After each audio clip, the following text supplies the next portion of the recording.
A bride tore her veil on a killer's bleeding hand. Your groom ran when the flames found him, the Mafia boss said, voice low, intimate, merciless. Lift your chin, little Ash. If they want vows tonight, I'll give them vows. Elena Vieri had spent 25 years being the daughter people forgot to look at twice. The quieter sister. The useful one. The woman dressed in silk so another family could cash in on her father's name. In 2 minutes, the ballroom caught fire. In 2 hours, she wore a stranger's ring and the weight of his surname. What no one saw was the way she looked at the blood on his knuckles and did the unthinkable. She cleaned it with the torn edge of her veil instead of recoiling from it. No question, no flinch, no fear. Just one small, impossible mercy.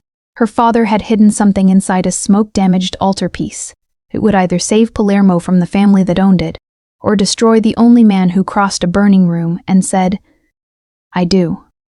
I heard the lighter before I saw him, a clean metallic click, cut through the string quartet, through the clink of champagne glasses, through the old Palermo ballroom breathing money and lilies and too many lies. It came from the open doors at the back of the room, and one by one, men twice as rich as my dead father went silent. I was standing at the altar in ivory silk that didn't feel like mine. Carlo Viscardi, the man I was supposed to marry, smiled without warmth and tightened his fingers around my elbow as if I were something he had already purchased. My sister had chosen the gown. My sister had chosen the guest list. My sister had chosen the future and pushed me into it with both hands. 10 minutes earlier in the bridal suite, Adriana had fastened my veil and looked at me in the mirror. "You're nothing," she had said, smiling as if we were discussing flowers. "No one will ever want you. At least this way someone will pay to keep you." Then she laughed. I had not cried. I had been doing that wrong all my life. Crying only made her kinder for 5 minutes and crueler after that. So I stood there now, my hands cold around a bouquet of white roses, while the room stared past me toward the man at the doors. Raphael Mancini entered in black. He wasn't the loudest man in the room. That would have been easier. He didn't need volume. He moved with the kind of stillness that made other people rearrange themselves around him without being told. 2 men followed him. A third stayed by the doors. Carlo's grip on my elbow changed. Not gentler, tighter. I had seen Raphael Mancini once before, from the far side of an auction hall. Everyone else watched him with fear or calculation. He looked at the room like it already belonged to him. Tonight his gaze landed on Carlo first, then on me. There was a smear of blood over his right knuckles. The priest faltered over the prayer. Carlo leaned closer to me and kept smiling. "Don't look at him," he murmured from the corner of his mouth. "He's here because your father owed money to men who collect in bodies." My stomach turned. My father had owed too many people too much at the end, though no one ever explained why. Only that the foundation was failing. The collection would be sold. The marriage would fix things. Carlo released my arm long enough to wave at Raphael with foolish contempt. "Mancini," he called. "If you came to object, do it politely. It's a wedding." Raphael stopped 6 feet from the altar. The lighter clicked shut in his hand. He said, "Take your hand off her." The room changed shape. Carlo laughed. It came out thin. "I beg your pardon?" Raphael did not repeat himself. Carlo made his mistake then. He touched my face. Not gently. Possessively, with 2 fingers under my chin, turning me toward the crowd as if to display what he meant to own. Raphael crossed the distance before I understood he was moving. His fist landed once. That was all. Carlo staggered sideways into the flowers, blood bright across his mouth, and the guests gasped in one ragged breath. My bouquet fell. The priest stumbled back. Somewhere behind me, Adriana made a shocked sound that was much too late to be sincere. The first scream came from the left side of the ballroom. Then, glass exploded. Fire rolled through the curtains in a hard orange rush. One of the side windows shattered inward. Someone shouted "Bomb." Someone shouted "Run." The quartet stopped in the middle of a note. Smoke hit the air so fast I tasted it. People moved badly in expensive clothes. Men pushed. Women slipped. A waiter crashed into a table. Candles toppled. Silk caught at the hem of my gown. For one suspended second, everyone in that room became exactly what they were underneath. Money. Animals. I should have run too. Instead, I looked at Carlo, on his knees, staring at the blood in his hands. He was already crawling away from me. The groom ran first. Not from the fire. From the man standing between him and it. Raphael turned toward me just as a burning strip of curtain fell between us. My heart stopped. He went through it anyway.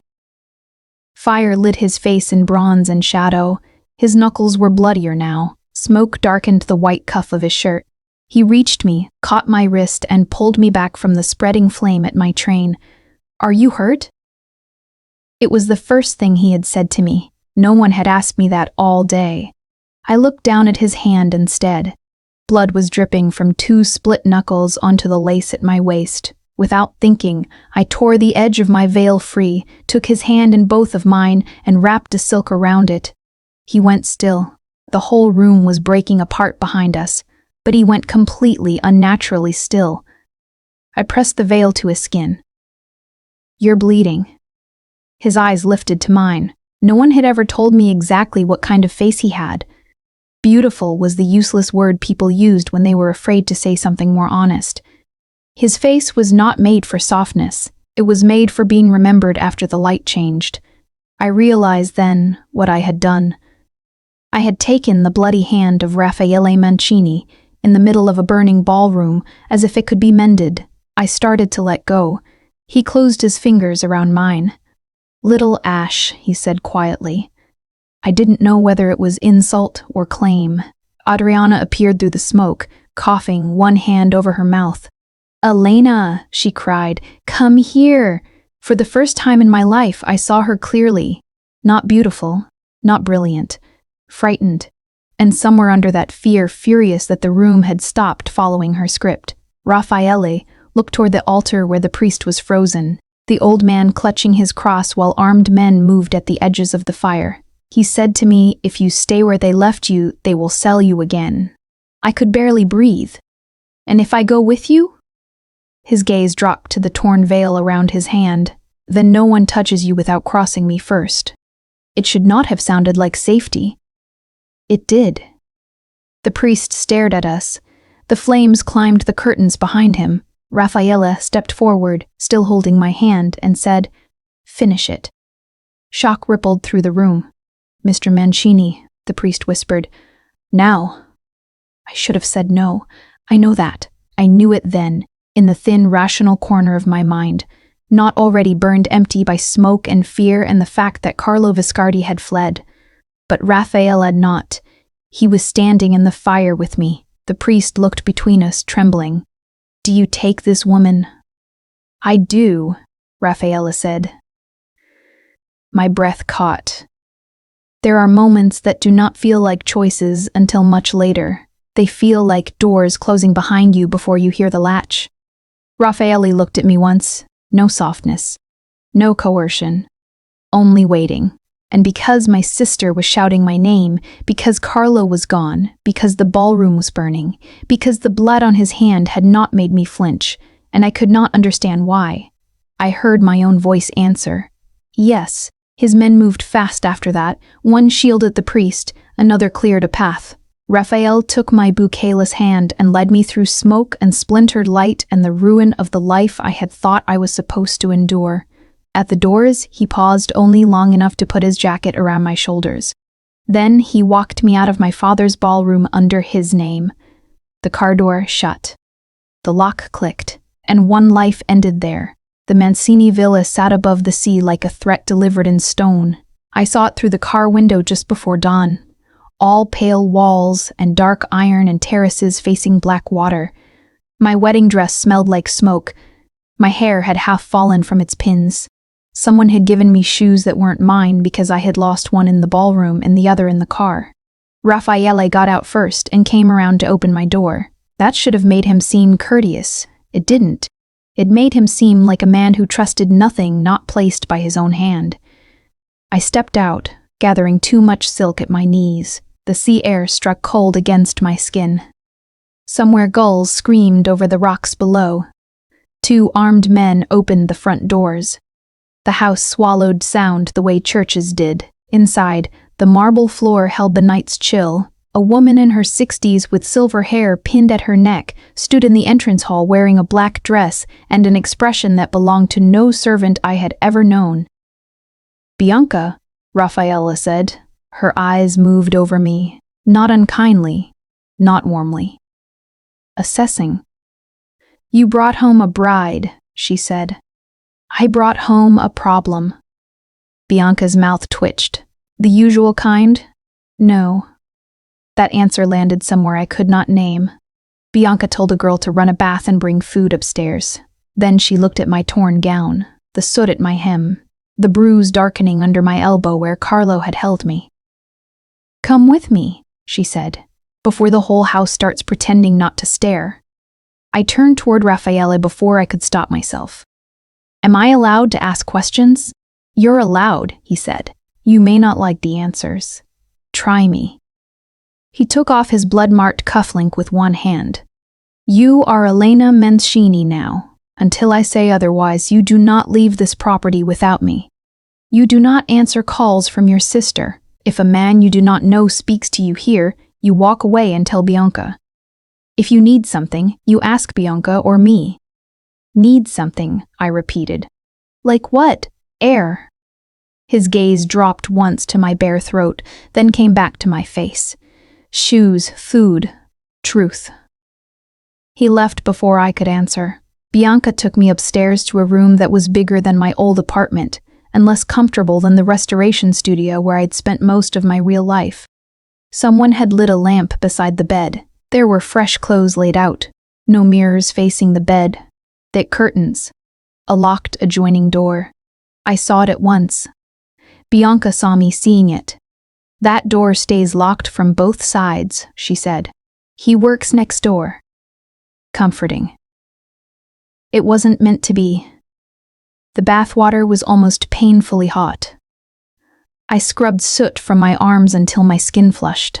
My wedding ring thin gold, old-fashioned, chosen in panic from somewhere in Raphaela's family, I assumed flashed against the water when I lifted my hand.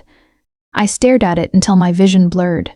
I had been married for less than 6 hours to a man who looked at me as if I had become part of a calculation he did not entirely trust. When I came downstairs in a borrowed cream dress and soft leather slippers, Bianca took one look at my face and put coffee in my hand before speaking. The kitchen smelled like tomatoes, basil, and gun oil from somewhere nearby.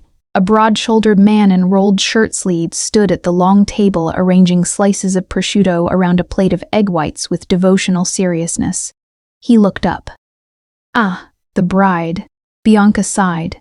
"Tommaso." He pressed a hand to his chest.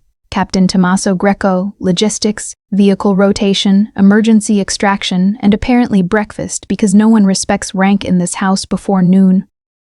He was handsome in a ruined way. The sort of man who had probably broken a few hearts and most of his own bones. A scar cut through one eyebrow.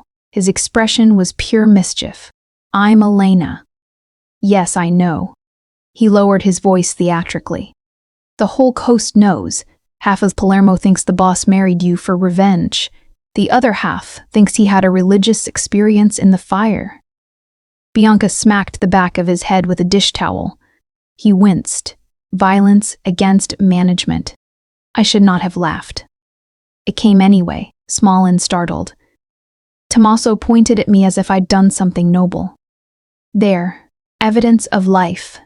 "Excellent." He slid a plate toward me. "Eggs, toast, sliced figs.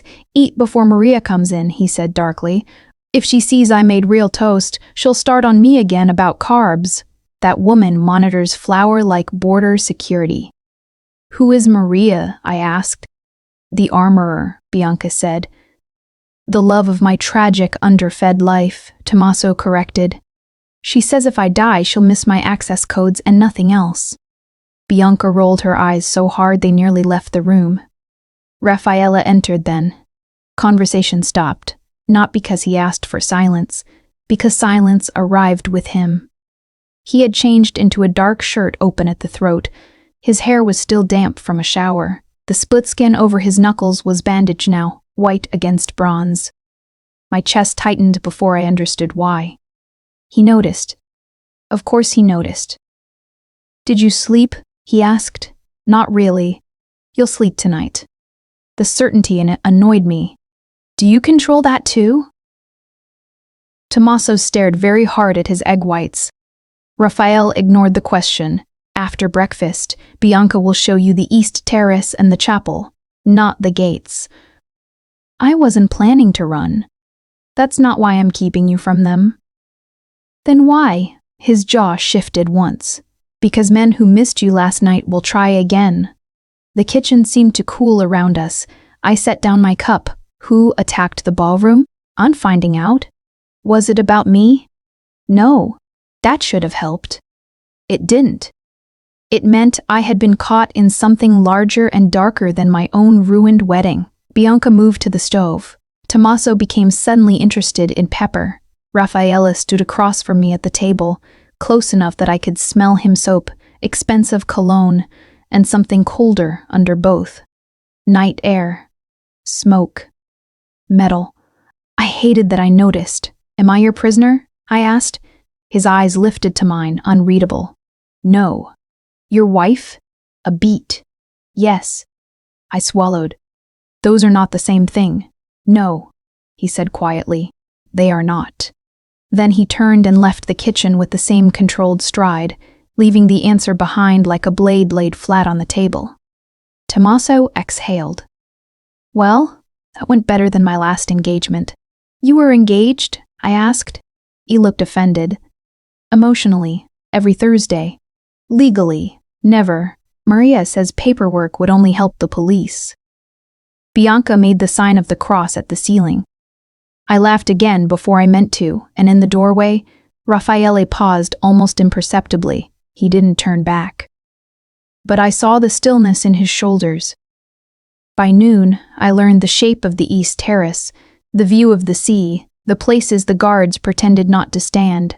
By 1, I learned that every exterior door in the villa required a code I did not have. By 2, I was standing at the iron garden gate in borrowed slippers, staring through the bars at the road curling down toward the city, when Raffaella's voice came from behind me. "The gates do not open without me, little Ash." I turned. He was 6 feet away, hands in his pockets, expression calm. I understood then that rules sounded different in his mouth. Not louder. Final. By the second day, the house had stopped pretending I might be temporary. A maid brought dresses in my size. Someone placed fresh stationery on the desk in my room. Bianca asked what tea I preferred, as if she intended to remember. Even the guards shifted their eyes away with the polished discretion of men instructed to treat me as something both protected and dangerous. Raphael remained the only part of the villa that did not soften around me. He was there at breakfast, sometimes at dinner, sometimes not at all. He spoke in questions that sounded like assessments. Had I eaten? Had Bianca shown me the lower terrace? Had anyone approached me without permission? He never asked whether I was afraid. Maybe he assumed the answer. The chapel sat at the western edge of the property, connected to the main house by a covered stone walk, striped in late afternoon shadow. Bianca gave me the key on the 3rd day. "He keeps some family pieces there," she said. "And there's an old workroom behind it. Tommaso says you restore damaged paintings." I looked up. "You say that like it's suspicious. In this house, talent usually is." The chapel smelled of wax, cedar, and old stone. Sunlight came through narrow-colored windows, spilling red and blue over the floor. A smaller room stood behind the altar, its tables covered in linen, brushes, cotton gloves, jars, and storage crates. My breath caught. For the first time since the ballroom, something in me moved toward the world, instead of away from it. On the far table sat a wooden crate I knew on sight. My father's travel crate, burn-marked at one corner, brass latch dented. I crossed the room too fast and nearly stumbled. My fingers shook when I touched it. Someone had brought it from the ballroom. Somehow, through the fire and the chaos, someone had saved the only thing I had asked the staff to move before the wedding dinner began. Inside, wrapped in cloth, was the small altarpiece I had spent 6 months trying to stabilize for my father before he died. Madonna and Child, early 18th century, Sicilian school. Smoke damage through the upper panel, water bloom at the edges. Beautiful once. Then almost lost. My father had called it his stubborn saint. You found it. I turned too quickly. Raphael stood in the chapel doorway, one shoulder against the frame. I had not heard him approach. He held the silver lighter loosely in one hand, thumb resting over the engraving. You brought this here? I asked. Yes. Why? Because men were searching for it. The air seemed to narrow. I looked back at the painting. Why would anyone search for a damaged devotional panel? His answer came after one beat too long. That, he said, is what I need you to tell me. He came farther in. The chapel shifted around his presence the way every room did. I hated that I noticed the details anyway. The dark fabric at his wrists, the faint rasp of his shoes on stone, the fact that he kept stopping just beyond arm's reach, as if there were a line he refused to cross without naming it. I'm not an appraiser, I said. I'm a conservator. I save things other people ruin. The corner of his mouth moved. Not quite a smile. I know. I opened the crate fully and examined the panel under the work lamp. The smoke pattern was wrong. I had seen it before and missed it then because I was grieving and exhausted, and my father kept hovering with strange impatience every time I touched the backboard. My pulse quickened. What? Raphaela asked. The staining. I leaned closer. It isn't natural spread. There's a second layer under the soot. He went still. I could feel his attention like a hand between my shoulders. My father had this panel for years, I said slowly. He told me not to strip the back. He never told me why. Could he have hidden something inside it? My fingers tightened around the frame. Anyone can hide something in a backboard. Letters, bonds, account pages. Can you open it safely? Yes, I said. Then, because the word "can you open it safely?" Yes, I said. Then, because the word felt too easy for the way his attention sharpened, I added, but if I do this, you tell me what kind of men you think my father was hiding from. Raphael looked at the altarpiece, not at me. My uncle's kind. The answer chilled me more than if he had raised his voice. I set on the gloves, slid the smallest blade under the warped backboard, and felt the old resistance of glue, soot, time. My hands steadied as soon as the work began. They always did. The world could be ending 5 feet away, and if I had a damaged object in front of me, some hard, useful part of me would still know where to start. You do this often? He asked. Save things after people nearly destroy them. I eased up a nail without splintering the wood. Often enough. The backboard lifted. Inside lay a packet of oilskin, a folded sheet of onion-thin paper, and a tiny iron key tied with red thread around a St. Michael medal I knew at once. My father had given me that medal when I was 13, then taken it back the next day and said I was too young to understand responsibility. I had never seen it again. Raphael's gaze fixed on the key. There's our answer. I unfolded the paper carefully. Names, dates, shipment codes disguised as restoration transfers from chapels and private collections. Beside 2 entries, one notation repeated in my father's cramped hand. CM. My mouth dried. Cesare Mancini. Yes. And Carlo? Viscardi moved money for him. Raphaela's voice thinned to something colder than anger.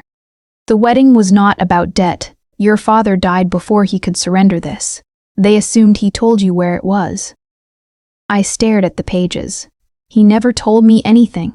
Maybe he thought hiding it in your work was telling you. Footsteps sounded in the corridor. A woman came in first, brisk and dark-eyed, a pistol riding low at her hip as naturally as another woman might wear an apron. Maria, Raphaela said. Her gaze swept me. The open panel, the ledger, so the saint had teeth. Then to me, if anyone smiles too easily in this house, don't trust them. We don't deserve easy smiles. She set a velvet pouch on the table. Found in the crate corner. Thought it might matter. Inside lay the missing metal chain and a second scrap of paper, half burned. My father's handwriting again. If Elena opens it, tell her the frame is not the only hiding place. Before I could speak, a gunshot cracked somewhere below the terrace. Maria swore. Raphael was already moving. Another shot, shouting, running feet on stone. Raphael reached the doorway, then stopped long enough to look back at me.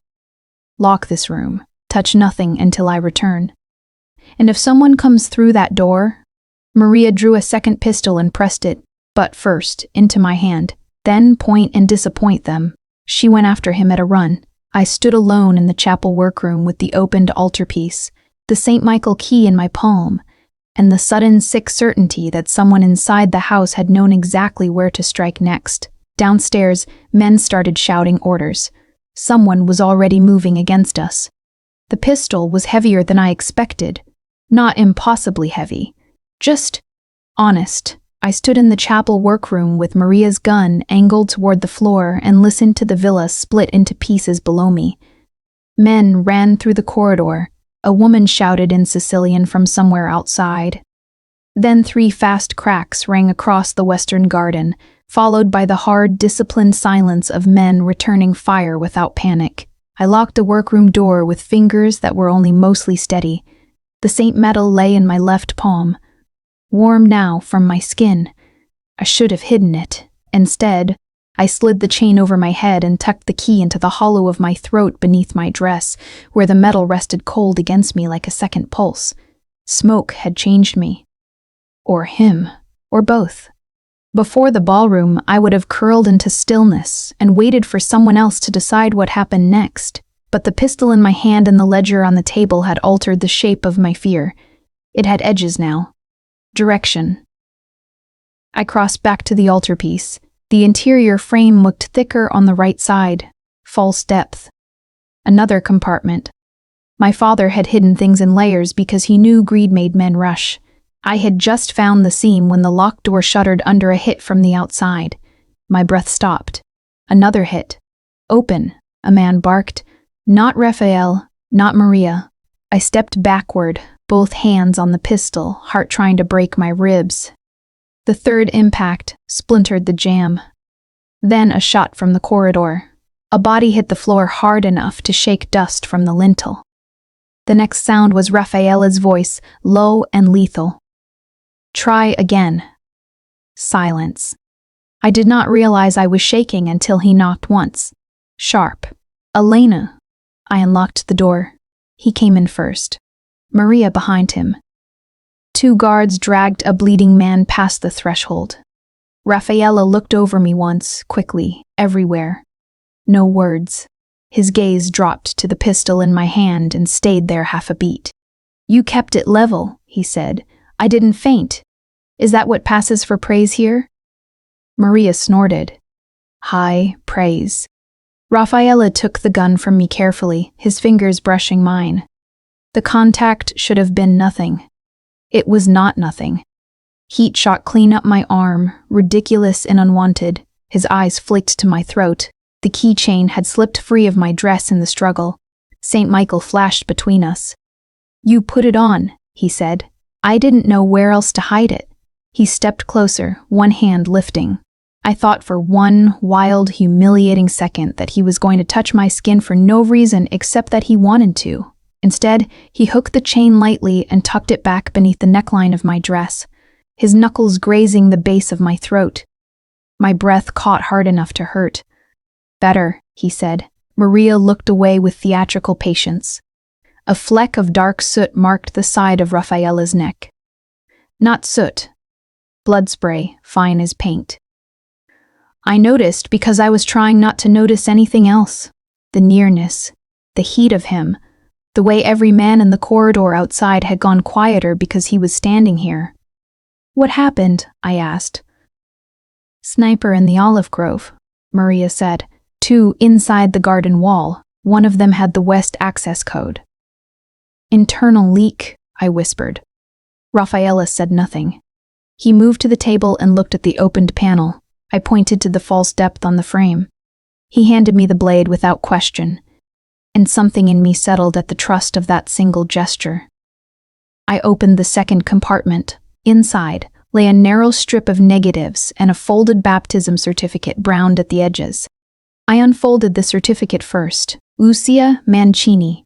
My eyes lifted before I could stop them. Raphaela had gone absolutely still. The room changed. It was not dramatic. That was the worst part. Nothing broke. Nothing fell. He simply stopped inhabiting his body the same way. His jaw set. The hand beside him flexed once. Maria said very quietly, "Raph." He took the paper from me. Lucia. Born 2005. Baptized in the chapel of Santa Rosalia. My stomach turned at the old water stain across the lower half. "She was your sister," I said. He did not answer. The negatives slipped from the compartment into my lap. I held them to the light. A wedding hall. A storage door. Men by crates. Timestamps. Faces blurred by age, but one of them, young, sharp, unmistakable, even with softer years around him. Cesare Mancini, and another, turning away from camera, profile, caught by accident. My father. I looked from the strip to Raphaela. "This is what they wanted burned," I said. Maria swore under her breath again. Tommaso burst into the doorway at that exact moment, hair windblown, shirt half untucked, rifle slung over one shoulder and a protein bar in his hand. "Good news," he announced. "I didn't die. Bad news. Someone shot my bar. Do you know what imported pistachio protein costs in this economy?" Maria closed her eyes as if asking heaven for an earlier death. Tommaso saw my face, the certificate in Raphaela's hand, and straightened at once. "Sorry," he said, "genuine now." Raphaela gave the negatives to Maria. "Lock down the west wing. No one leaves. No calls." Tommaso nodded. "Already done." His gaze fell to the silver chain just visible at my throat. Then to Raphaela's hand, still near where he had tucked it beneath my dress. A flicker of understanding crossed Tommaso's face, quickly hidden. I should have stepped back then. I didn't. Neither did Raphael. Outside, men were dragging bodies over gravel. Inside, the chapel smelled like wax and gun oil and old fear. Raphaela finally looked at me fully. "My uncle arranged the ballroom attack," he said.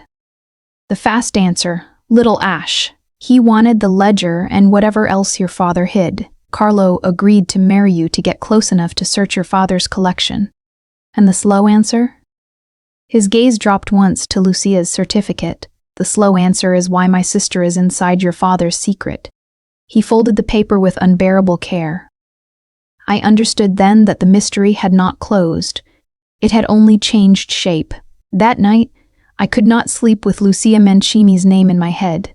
I went to the workroom barefoot just after midnight, carrying the small lamp Bianca had pressed into my hand, and a knot of fear I was tired of pretending not to own. The villa had gone quiet in the particular way. Dangerous houses do not peaceful, only paused. Somewhere down the corridor, a guard shifted his weight. The old stone held the day's cool in its bones. The altarpiece waited on the table. I set the lamp beside it and studied the negative strip again under magnification. My father at the edge of the frame. Cesare near the storage door. A wedding hall behind them decorated with flowers too blurred to name. Lucia's certificate had a scorch line along one margin. Wedding hall, fire, Lucia, pieces, not yet a picture. I was lifting the back paper on the certificate when the lamplight caught something on the fold tiny letters that vanished when I blinked. Not ink. Varnish differential. Heat had made it visible. My pulse jumped. I fetched a cotton swab, distilled water, a drop of solvent. Slowly, gently, I lifted the surface grime from the lower edge until hidden writing rose beneath it in my father's hand. She saw. The child saw. The room tipped. A floorboard sounded behind me. I nearly dropped the swab. Raphael stood in the doorway without his jacket. Tie gone, sleeves rolled. He looked exhausted in the dangerous way. Powerful men rarely allowed themselves to be seen. There was a fresh cut at his temple I had not noticed at dinner because he had sat too far down the table and spoken to no one longer than necessary. "I told the guard not to stop you," he said. "That was generous. It was practical. You were going to come anyway." I hated how easily he read me. I held out the certificate. There was writing under the varnish. He took it and read the line once. The hand holding the paper did not shake. That frightened me more than shaking would have. "She saw," he repeated. "What did Lucia see?" He set the certificate down carefully, as if he were returning a blade to velvet, a fire set on purpose. The answer did not feel new to him. My throat tightened. "You knew." I knew the hall burned. I knew my uncle profited from the contracts that followed. I never had proof he locked the exits. His voice thinned. Until now. I leaned both palms on the table. My father was there. Yes. Why? Raphael came closer, but not too close. He had made an art of not too close. Your father restored church pieces used to move money and documents. At first, he looked the other way because everyone in Palermo looks the other way until the fire gets personal. Then Lucia saw something she should not have seen. He tried to get her out. He failed. The chapel seemed colder. "You say that like you were there." His gaze moved to the St. Michael lighter in his hand. I had not even noticed he'd taken it out. His thumb rubbed once over the engraving before the metallic click cut the silence open and the flame bloomed, small and steady. "I was 17, he said. "Cesare brought me to learn how men secure power. Lucia followed us because she worshipped anything I did. She hid. She saw. Your father found her first." He closed the lighter. Click. She died before dawn. I stared at him. There are griefs that make noise and griefs that remove it. His was the second kind. It had taken all the extra air out of the room years ago and never put it back. "My father tried to help," I said softly. "He did." The relief that moved through me felt wrong. Small. Selfish. But it was there. I reached for the half-burned scrap from the velvet pouch and noticed then the seam in the hem of my wedding gown, the one Bianca had laid over the chair for cleaning, a seam I had not sewn. My father had once hidden notes and hymns while transporting fragile fragments because thieves searched cases first. Hands suddenly unsteady, I fetched the dress and opened the seam with my blade. A second strip of microfilm slid into my palm. Raphael's eyes sharpened. "You knew." "No." I looked up at once. I swear I didn't. I hated how much it mattered that he believed me. He studied me for a long second, then held out his hand. I placed the film in it. "We used the projector in his office because it was the only room secure enough," he said. The office smelled of leather, tobacco gone stale and wood, and the colder layer beneath his cologne I had begun to recognize as simply him. The projection flickered onto the wall. Account numbers, shipping routes. Photographs of crates disguised as restoration consignments. And one page that made him go motionless again. A list of names marked for removal. At the bottom, Lorenzo Vieri. Above it, years earlier, Lucia Mancini. My father and his sister on the same ledger. Not debts. Deaths. I put a hand over my mouth. Raphael's chair scraped back. Not loudly. The kind of small sound that meant violence had just chosen its direction. "There's more," I said quickly. "Because if you left the room now, someone would die before sunrise." He stopped. On the final projected image, my father had written a location in cipher beneath a painted frame diagram. I knew the code because he used it to inventory damaged works, pigment names standing in for streets. Ultramarine. Ochre. Vermilion. I translated aloud. Old winery. Monte Pellegrino Road. Beneath the east cellar. Raphael went very quiet. "That's one of Cesare's dead properties," he said. "And he thinks no one else knows." He looked at me differently then. Not as a problem, not as a witness. As if I had just stepped onto the board in a way he had not predicted. I turned the strip of ruined certificate over in my fingers. Burn on one side, hidden message on the other. Smoke stains the varnish first, I said, mostly to myself. Sometimes the wood underneath survives, sometimes it looks intact until you touch it. He heard me anyway. Something flickered across his face, gone before I could name it. A hard knock struck the office door. Tommaso leaned in without waiting. "Small issue," he said. Only 3 people had access to the West Codes tonight, me, Maria, and Enzo. Behind him, the hallway seemed to hold its breath. Betrayal had not been proven, but it had finally put a hand on the latch. We left for the winery before dawn. Raphael did not want me with him. I knew that from the silence in the car. He had argued with Maria in the courtyard in Low Sicilian. I could not fully follow, but I understood enough. Too exposed, too dangerous. "She'll stay." Then he had looked at me once and changed the order without explaining why. Maybe because I could read the cipher and the cellar markings in my father's hand. Maybe because he no longer believed the villa could keep me safer than his shadow. Tommaso drove like the devil owed him money. Maria sat in front, rifle across her knees, muttering about men who thought sunrise made ambushes romantic. I sat in the back beside Raphael, close enough that every turn shifted the heat of him against the leather seat and made me aware of the line of his thigh without wanting to be. That was a lie. I wanted not to be. Those were different things. The road climbed out of Palermo into olive grove silvered by first light. Stone walls cut the land into old, patient boundaries. When the winery came into view, a low ruin of cracked stucco and black cypress, Tommaso swore. "Too clean," he said. Raphael's hand closed once on the door handle. "Stay behind me." We were through the gate and halfway across the courtyard when the first shot took a chunk from the wall above my shoulder. Everything after that happened in pieces. Maria dragged me down behind the old press. Tommaso returned fire while complaining incredibly. I haven't even finished my fasting window. Men poured from the east cellar door and the upper terrace. More than there should have been. Too many angles. Too much knowledge of our route.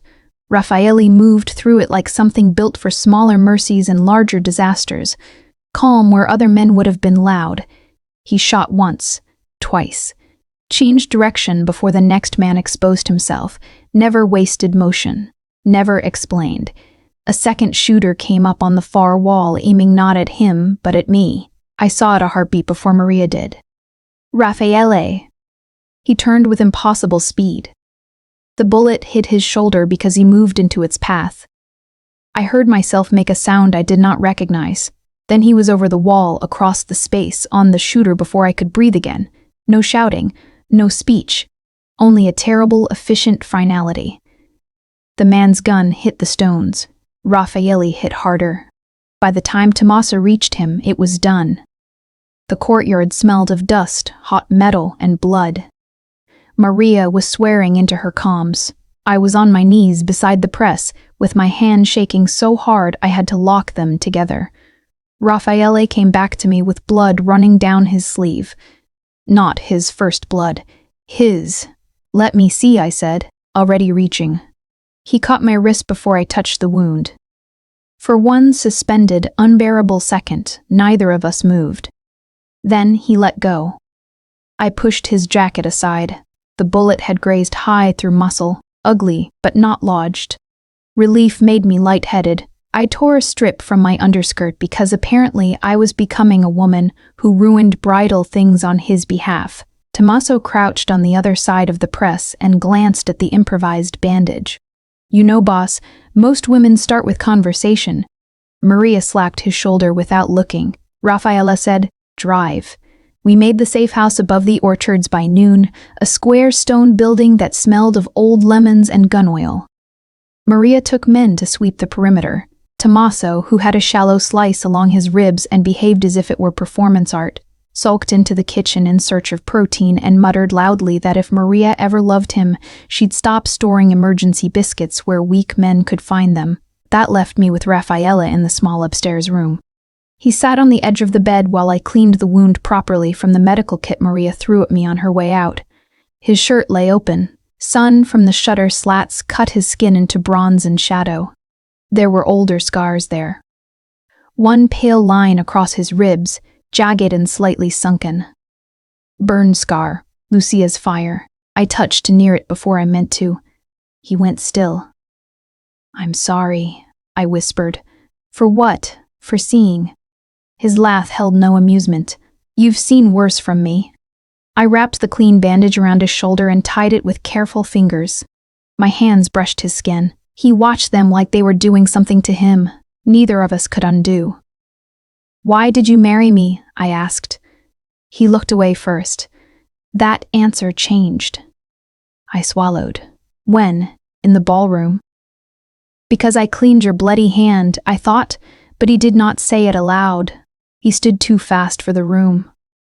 I stepped back. My calf hit the chair behind me. He caught the chair before it tipped. One hand braced beside my hip, his body close enough that all the air changed again. Almost. Always. Almost. Raphael. A knot cracked against the door. He closed his eyes once, briefly, like a man losing something expensive. Come in, he said. Tommaso pushed the door with his shoulder and balanced a tray with saintly self-pity. Maria made broth because she believed joy is sin. Also, for the record, getting shot before lunch is bad for my macros. His gaze slid between us, took in the distance that was not distance at all, and turned theatrical. Should I come back when Catholic guilt has finished the room? Leave the tray, Raffaella said. Tommaso did. At the door he paused, expression unexpectedly sober. They hit the villa's south gate too. Cesare's making it public. War then. He left. The silence came back changed. I sat on the chair this time because my knees no longer felt entirely trustworthy. Raffaella remained standing by the shuttered window, one hand on the sill. For a moment, the room belonged to his silence alone. Raffaele, she had touched the split skin of his hand in the fire as if blood were damage, not warning. No flinch, no revulsion, no greed.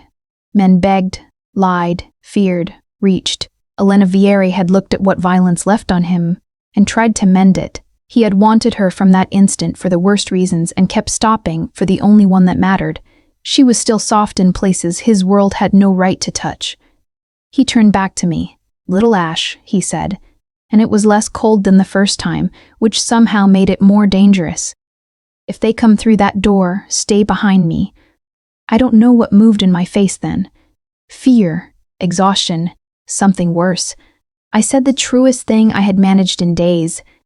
I'm not afraid of you. I think that's the problem. His composure cracked by one fraction. He crossed the space slowly, giving me time to move away. I didn't. When he touched my face, it was with the backs of his fingers only. A question made of restraint. My eyes closed before I gave them permission. The first kiss was not greedy. It was worse, slow, careful. As if he knew exactly what it would cost both of us and did it anyway. I felt his control in every inch of it. I felt where it ended too. He stopped first, forehead against mine, breathing once, hard. Downstairs, Maria shouted an order. A car door slammed. The world kept burning. War had arrived. War did not look the way films promised. It looked like fewer lights on at night. Men sleeping in shifts with rifles across their chests. Bianca learning new codes every morning because the old ones died by afternoon.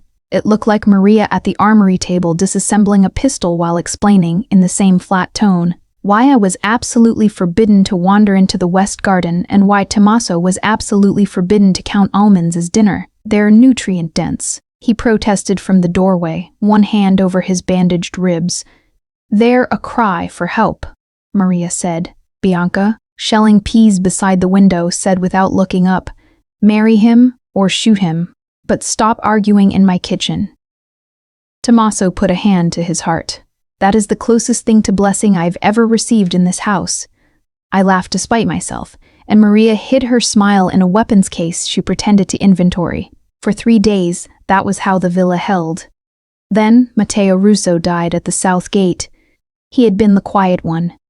The driver who spoke only when necessary. The first guard who had told me on my second day that the East Terrace was safest at sunrise because the sea gave cover to no one. the man who started leaving figs outside the chapel when he learned I forgot meals while working. He had a daughter in Cephalo. He showed me her school picture once by accident, and when I smiled at the missing front tooth, he smiled too, slow and shy, as if he had not expected that to matter to me. He died because the package addressed to me was rigged to explode. Maria saw the tripwire and shouted in time to throw me down. Matteo shoved Bianca behind the stone lion at the gate and took the worst of the blast himself. The scream that left my throat did not sound human. After, the courtyard filled with white dust and blood and men who moved too efficiently because they could not afford grief until later. Raphael knelt beside Matteo while the medic worked and did not waste Matteo's last breaths with promises he could not keep.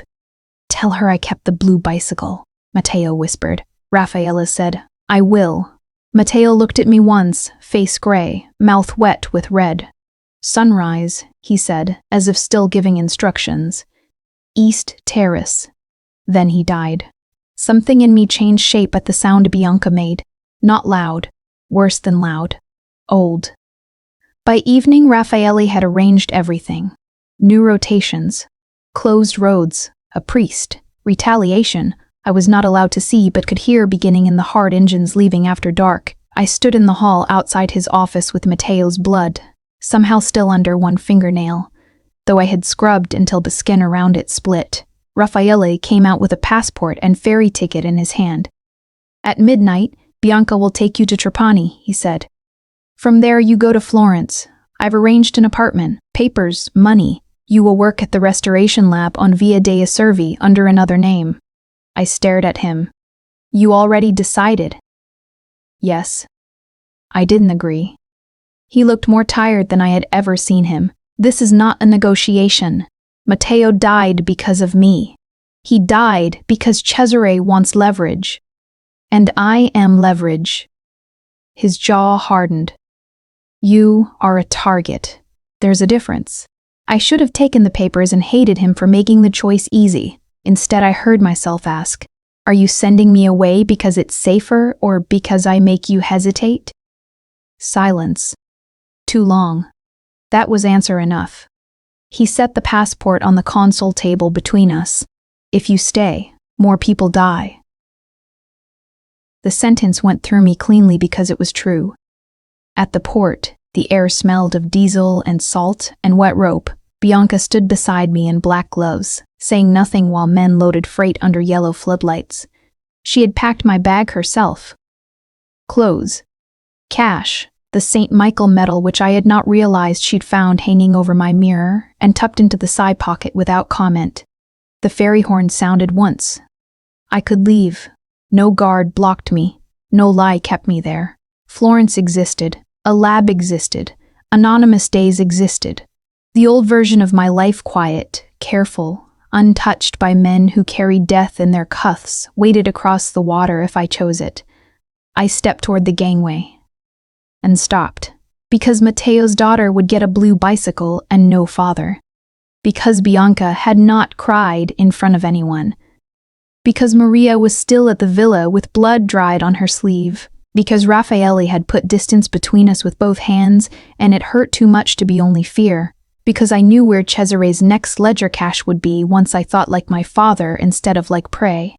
Staying would cost me the last clean story I could tell about myself. It would cost the future I had imagined in museums and quiet light, and damage that did not shoot back. It would cost the version of Elena who could still pretend love and danger were not already speaking to each other inside her. The ferry horn sounded again. I took the phone from my coat pocket and called the director of the Florence lab. When she answered, I said, "I'm sorry, I won't be coming." Bianca turned her face toward me slowly. I ended the call, tore the ferry ticket in half, and handed her the pieces. "You can still board," she said. "I know. Then why are you not moving?" Because I had seen exactly what his world cost, and I was walking back toward it with my eyes open, because leaving now would save my life and ruin something in me anyway. Because for the first time, being chosen had become less frightening than disappearing. I looked at the black water, then back toward the road to Palermo. My father hid things in devotional frames because men overlook what looks harmless, I said. Cesare will do the same. there's another site, not the winery, the orphan chapel on the old Canito estate. Bianca's gaze sharpened. He sent you away to save you, she said. I know, and you're going back to help him win. No, I said, with more truth than I expected. I'm going back because I chose him. Bianca watched me another second, then took the torn ticket from my hand and slipped it into her coat pocket. When she opened the car door for me, she did not call me Signora or Elena. She said very quietly, "Then stand straight, Mrs. Mancini." I did, and I walked back into the dark myself. They were waiting for me before we reached the villa. Not on the road? That would have been cleaner. Cesare Mancini preferred uglier mathematics. Bianca had just turned off the coastal road when a black sedan swerved across our lane and another slid up behind us. Brakes screamed. My shoulder slammed the door. Men spilled out fast. Masked, disciplined. Bianca reached for the gun under her coat. The side window shattered. The world went white with noise. I do not remember being dragged from the car. I remember salt in my mouth. Gravel cutting my palms. Bianca shouting my name once, then going silent in the way that means someone hit you hard enough to steal speech. I remember recognizing the perfume before the face. Adriana stepped out of the lead car wearing cream wool and a smile I had known since childhood. Honestly, she said, glancing at the wrecked door, you always did make everything more difficult than it has to be. My blood went cold. They took me to the Canito estate. The orphan chapel had collapsed years ago, but the wine cellar under the main house still stood, low-vaulted stone, damp and old, lined with abandoned casks and crates that smelled of mold and smoke.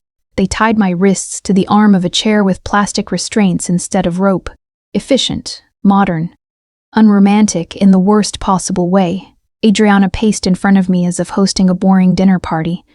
You should have left on the ferry, she said. I practically arranged the weather. You tried to kill Bianca. She waved that away. Collateral. Don't be provincial. There are forms of evil too theatrical to be frightening. My sister had never been that. She was frightening because she believed every ugly thing she did was merely a correction to a world that had somehow undervalued her. You were supposed to marry Carlo, she said. Smile, sign, hand over father's collection. I would have handled the rest. Handled, I repeated. Is that what you call this? Her mouth hardened. Do you know what it was like growing up beside you? Watching him look past me whenever anything delicate mattered? Elena can do it. Elena will fix it. Elena understands old things. Her laugh was soft and mean. Do you know what men like Cesare value? Not old varnish. No, I said. They value people who help them burn children. For the first time, she slapped me. My head snapped sideways. Copper filled my mouth. The cellar door opened before I could taste all of the blood. Enzo Belandi came down the steps. That hurt more than the slap. Raphael's consigliere had silver at his temples and a careful, courtly manner that made lesser men trust him. He had kissed Bianca's cheek at breakfast 3 mornings in a row. He had brought me black tea when I worked late in a chapel, and once recommended a restorer in Naples because he remembered my specialty after hearing it only once. He closed the door behind him gently, as if arriving at a meeting. I'm sorry, Elena. I laughed once. It came out broken. You don't sound sorry. His eyes flickered. My son was facing 20 years. Cesare offered a trade, and you sold Raphael. I bought time. For who? The question landed. Good. Enzo removed his glasses and rubbed the bridge of his nose. You are young enough to think love and morality survive under pressure. They don't. Men choose blood. I thought of Matteo, of Bianca at the port, of Raphael taking a bullet through the shoulder because he turned toward me instead of away. You're wrong, I said. He almost smiled. I hope so. The door opened again. Cesare Mancini was older than Raphael by 20 years and looked enough like him to make my stomach turn. Same dark eyes, same stillness, stripped of every remnant of mercy. If Raphael was what control looked like when it still recognized a line, Cesare was what remained after a man crossed it and called that wisdom. He glanced at Adriana first, mildly irritated. "You hit her face. That was unnecessary. She provoked me." "Yes," he said. "That is because she belongs to the first useful category in this family." His gaze settled on me. "Your father was tiresome. Principled men always imagine death makes their secrets more valuable. It only makes them slower to retrieve." "I already told Raphael about the cellar," I said. "I know." He smiled then, thin and elegant. "That is why he's on his way to the wrong one."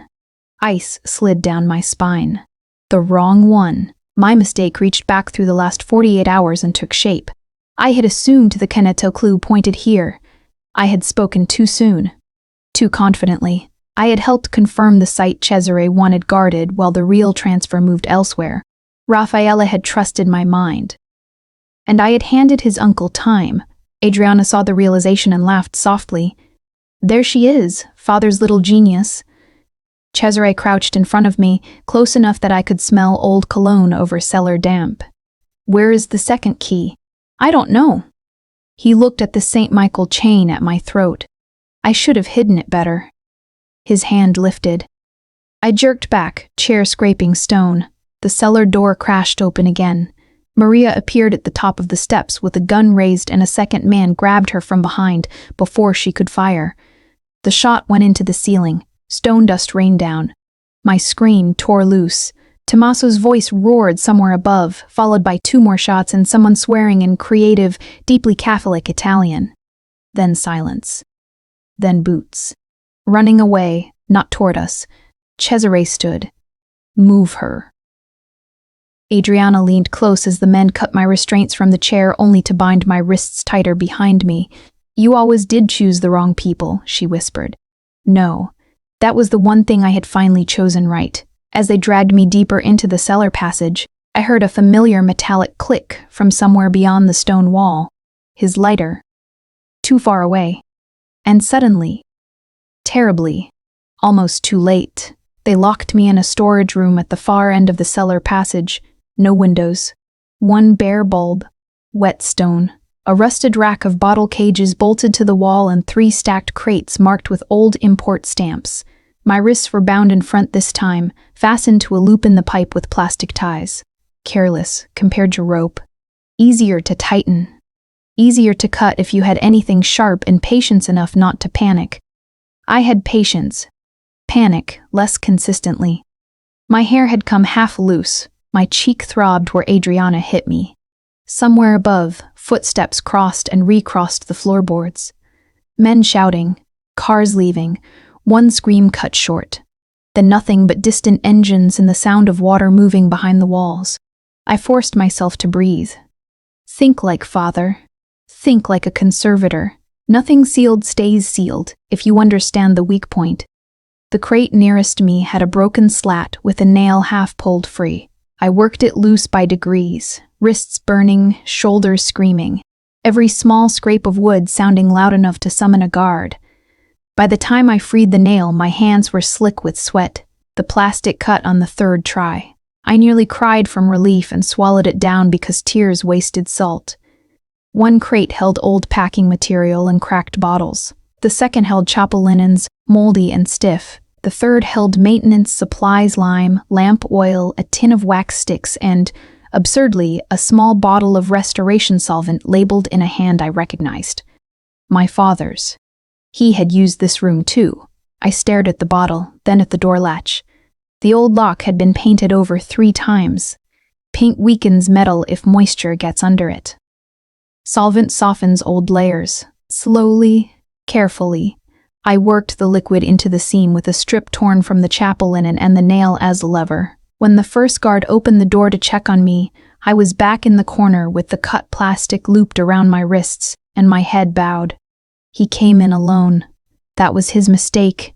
I slammed the bottle into his face, drove the nail into the side of his hand when he grabbed for me, and ran before he finished shouting.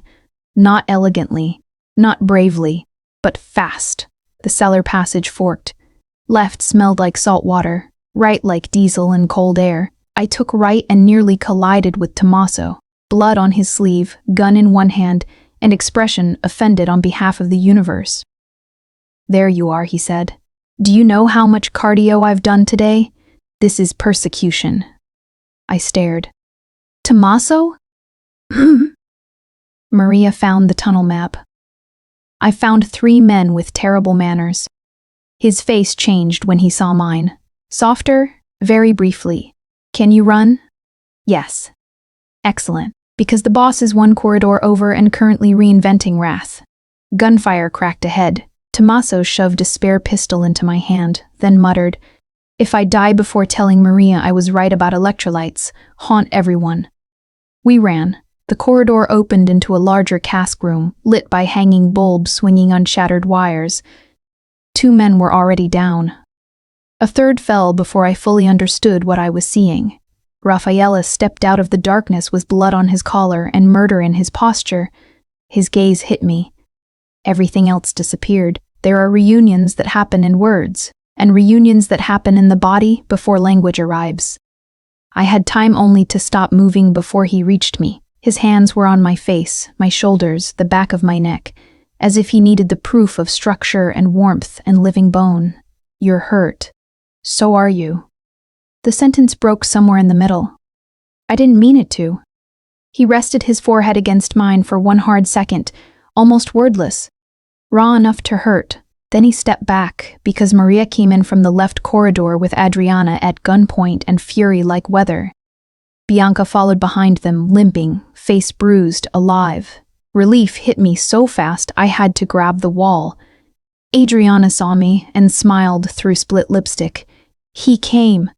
How romantic. Maria struck the back of her knees and made her kneel. Raphael did not look at my sister. He looked at Enzo, who stood at the far door with a gun pointed nowhere useful. And shame sitting on his face like a late arriving guest. "I moved your son before dawn," Raphael said. Enzo's eyes flickered. "To where?" Enzo asked. "Safe." The old man swallowed. "You're lying." "No, because he was never the debt I meant to collect." Something unmade Enzo then. Not absolution. Worse, mercy. He lowered the gun. "Cesare took the north tunnel," he said hoarsely. "The chapel archive. He's going for the ledger copies and the witness book." "What witness book?" I asked. Enzo looked at me. "Your father kept statements. Names. Lucia's, if she wrote before she died. Others too." Raphael's face hardened into something bleak and final. Enzo added, quieter, "He locked the exits that night. I knew. I told myself I didn't know enough." His voice broke on the second word. "That's the man I became." Mirror. Alternate ending. The shape of what Raphael feared living inside his own blood. Raphael took 1 step toward him. I reached out without thinking and caught Raphael's sleeve. He looked at my hand there. Did not shake me off. Enzo closed his eyes. "Go," he said, "before you become him to finish him." Behind us, Tommaso leaned against a barrel, pressing his side. For the record, he told no one and everyone, "This is why I prefer spreadsheets." Raphael turned to me once more. 1,000 unsaid things sat between us, hot and impossible. I saw in his face that he already knew the next room might be the one he did not come back from. I knew it too. And this time, I did not ask him to stay clean. I only said, "Don't leave me here." His answer was quite enough to be a vow. Never again. Then we went to finish what fire had started. The chapel archive sat beneath the orphan estate, behind a priest's store and a second wall. My father had hidden inside shelving no one would bother to inventory unless they knew old wood. The tunnel up to it was narrow and wet. Salt sweated through the stone. Somewhere ahead, a hinge screamed. Raphael moved first, Maria to his left, Tommaso behind me despite the blood stiffening his shirt. Bianca stayed with Adriana and the surviving men in the cellar because her limp had worsened, and because, as she told us with terrifying calm, she still wanted the pleasure of deciding whether my sister got water. The archive was smaller than I expected.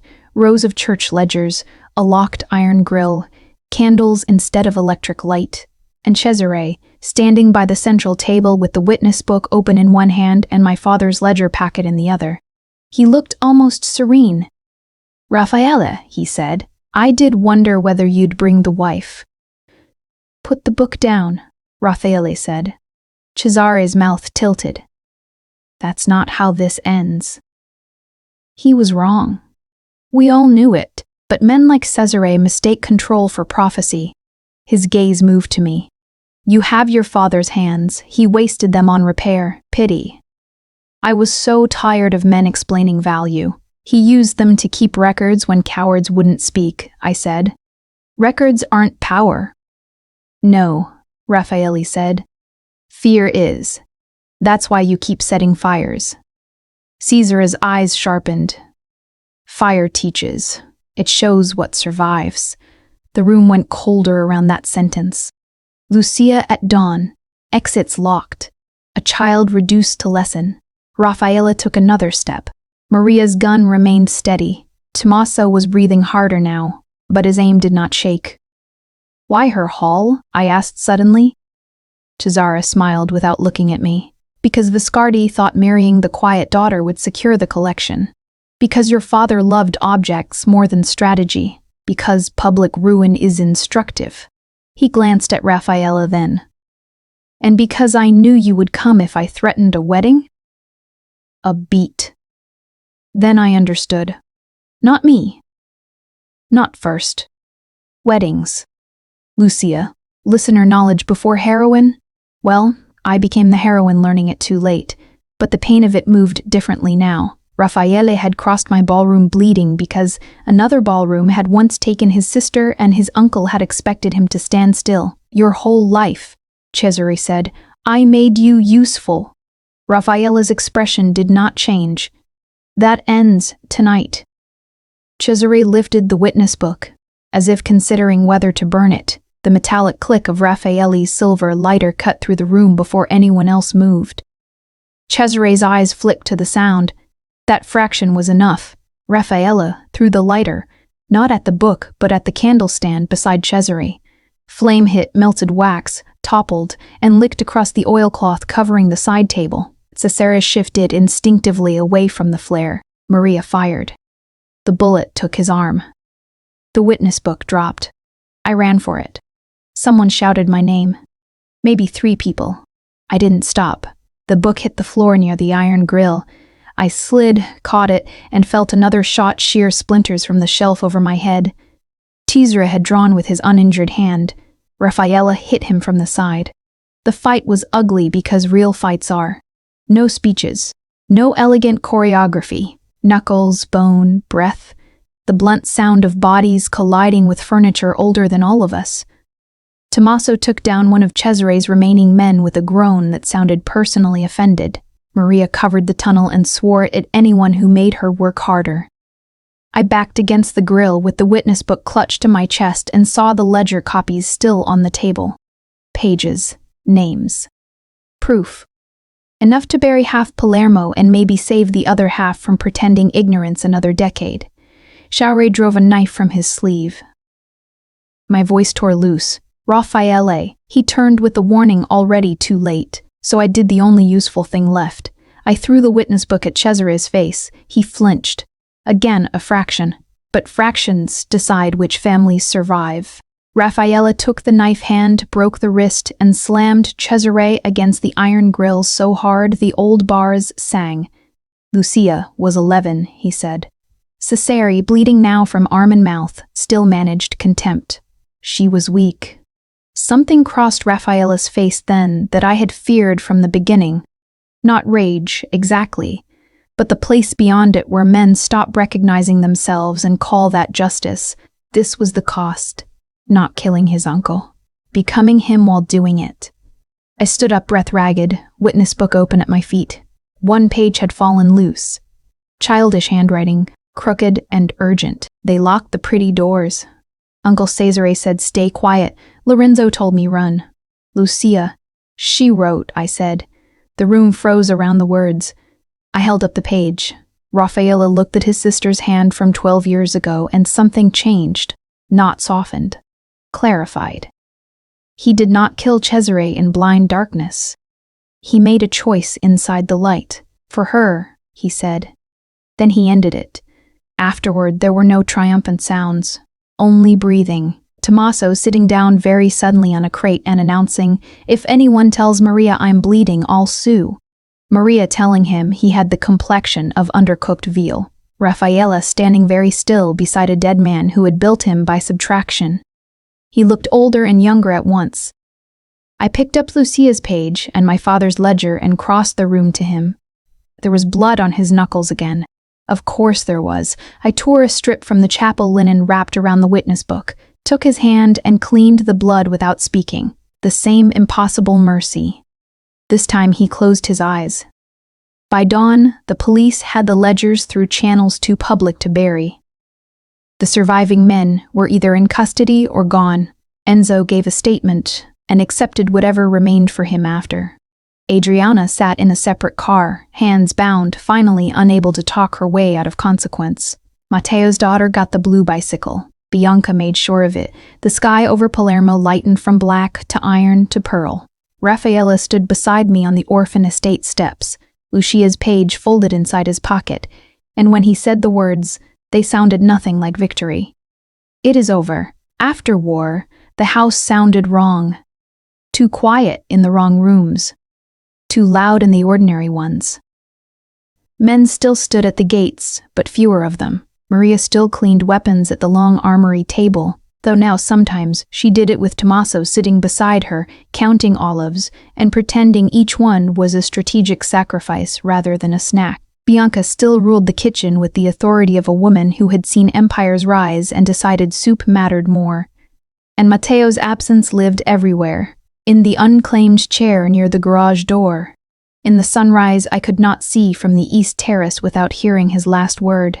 In the small blue bicycle Bianca arranged to have delivered with no return note, because grief in that house had standards. The ledgers changed things publicly. Cesare's networks broke apart. Politicians began forgetting names they had once spoken too easily. Carlo Viscardi left Sicily under escort and disgrace. Adriano was charged in 3 jurisdictions and still somehow managed to act insulted by the furniture. No new villain rose from the floorboards. No secret cousin arrived. The war ended because we ended it. That did not make the ending clean. Some evenings, I found Raphaela in the chapel with Lucia's page unfolded on the work table beside my father's inventory notebook. He never cried where I could see. He also never hid the page from me again. On those evenings, I lit the candles and left him there, unless he looked up first. 3 weeks after Cesare died, I was in the kitchen restoring a cracked ceramic holy water font Bianca had found in storage. Its glaze was crazed with age.